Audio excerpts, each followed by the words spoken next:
കന്യാകുമാരി ജില്ലയിലെ കേരള തമിഴ്നാട് അതിർത്തിയായ കൊല്ലങ്കോട് നിന്നും ഏകദേശം 9 കിലോമീറ്ററുകൾ സഞ്ചരിച്ചാൽ 9-ാം നൂറ്റാണ്ടിൽ നിർമ്മിക്കപ്പെട്ട ഭഗവാൻ വിഷ്ണുവിന് സമർപ്പിച്ചിരിക്കുന്ന ഒരു പുരാതന ക്ഷേത്രത്തിൽ എത്തിച്ചേരാം. ഏകദേശം 2.5 ഏക്കർ വിസ്തൃതിയിൽ ഈ ക്ഷേത്ര സമുച്ചയം നിലകൊള്ളുന്നു. ഈ പാർത്ഥസാരഥി ക്ഷേത്രം വിഴിഞ്ഞം ആസ്ഥാനമാക്കിയ രാജാവായ കരുനന്തടക്കൻ AD 857 പണി കഴിപ്പിച്ചതാണ്.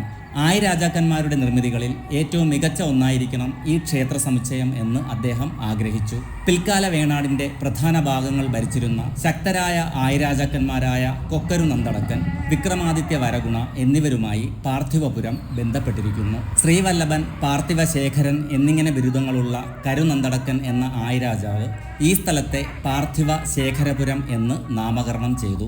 പിന്നീടത് ലോപിച്ച് പാർത്ഥിവപുരം എന്ന പേരിൽ അറിയപ്പെടാൻ തുടങ്ങി. തമിഴ് വട്ടെഴുത്ത് ലിപിയിലും നാഗരി സംസ്കൃത ഭാഷയിലുമായി രേഖപ്പെടുത്തിയിരിക്കുന്ന ഹജൂർ ശാസനത്തിൽ പാർത്ഥിവ ശേഖരപുരം എന്ന് പരാമർശിക്കപ്പെടുന്ന പാർത്ഥിവപുരത്തെക്കുറിച്ച് വിശദമായി പ്രതിപാദിക്കുന്നു. ഈ ചെപ്പേടുകൾ ഇന്ന് പത്മനാഭപുരം കൊട്ടാരം മ്യൂസിയത്തിൽ സൂക്ഷിച്ചിരിക്കുന്നു. കലിവർഷത്തോടൊപ്പം കൃത്യമായ കലിദിനവും രേഖപ്പെടുത്തിയിട്ടുള്ള തെക്കേ ഇന്ത്യയിലെ ആദ്യകാല ശാസനങ്ങളിൽ ഒന്നാണിത്. 9-ാം നൂറ്റാണ്ടിലെ രാജാവായ വിക്രമാദിത്യ വരഗുണൻ തിരുവനന്തപുരത്തെ പ്രശസ്തമായ കാന്തല്ലൂർ ശാലയ്ക്ക് തുല്യമായി പാർത്ഥിവപുരത്ത് ഒരു പാഠശാല നിർമ്മിക്കാൻ ആഗ്രഹിച്ചു. ക്ഷേത്ര സമുച്ചയത്തിനുള്ളിൽ ഒരു പ്രത്യേക പാഠശാല ഉണ്ടായിരുന്നുവെന്നും അവിടെ 95-ൽ അധികം പണ്ഡിതർക്ക് താമസിച്ച് പഠനം നടത്താനുള്ള സൗകര്യങ്ങൾ ഉണ്ടായിരുന്നുവെന്നും ഹജൂർ ശാസനത്തിൽ പറയപ്പെടുന്നു. വേദ അഭ്യസനം മാത്രമല്ല, ആയുധ അഭ്യാസവും ഇവിടെ നടന്നിരുന്നതായി ശാസനത്തിൽ ഉണ്ട്. ഇവിടുത്തെ അച്ചടക്ക നിയമങ്ങളാണ് ഏറ്റവും രസകരമായത്.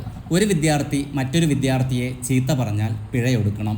അടിയുണ്ടാക്കിയാൽ രണ്ടുപേരും നിശ്ചിത സ്വർണ്ണക്കാശ് പിഴ നൽകണം. ആയുധങ്ങൾ ക്ലാസ് മുറിയിൽ കൊണ്ടുപോകാനോ ക്ഷേത്ര പരിസരത്ത് ചൂത് കളിക്കാനോ പാടില്ല. വിദ്യാർത്ഥികളുടെ താമസ സ്ഥലത്ത് വേലക്കാരികളെ നിയമിക്കാൻ പാടില്ല എന്നതുൾപ്പെടെയുള്ള കർശനമായ ബ്രഹ്മചര്യ നിയമങ്ങളും ഇവിടെ നിലനിന്നിരുന്നു. എന്നാൽ പാർത്ഥിവപുരം ശാല അതിൻ്റെ നിലവാരം ഉയർത്തുന്നതിൽ പരാജയപ്പെട്ടു. കന്യാകുമാരി ജില്ലയിലെ ഈ ക്ഷേത്ര സമുച്ചയം നിലവിൽ ആർക്കിയോളജിക്കൽ സർവേ ഓഫ് ഇന്ത്യയുടെ കീഴിൽ ഒരു സംരക്ഷിത സ്മാരകമാണ്.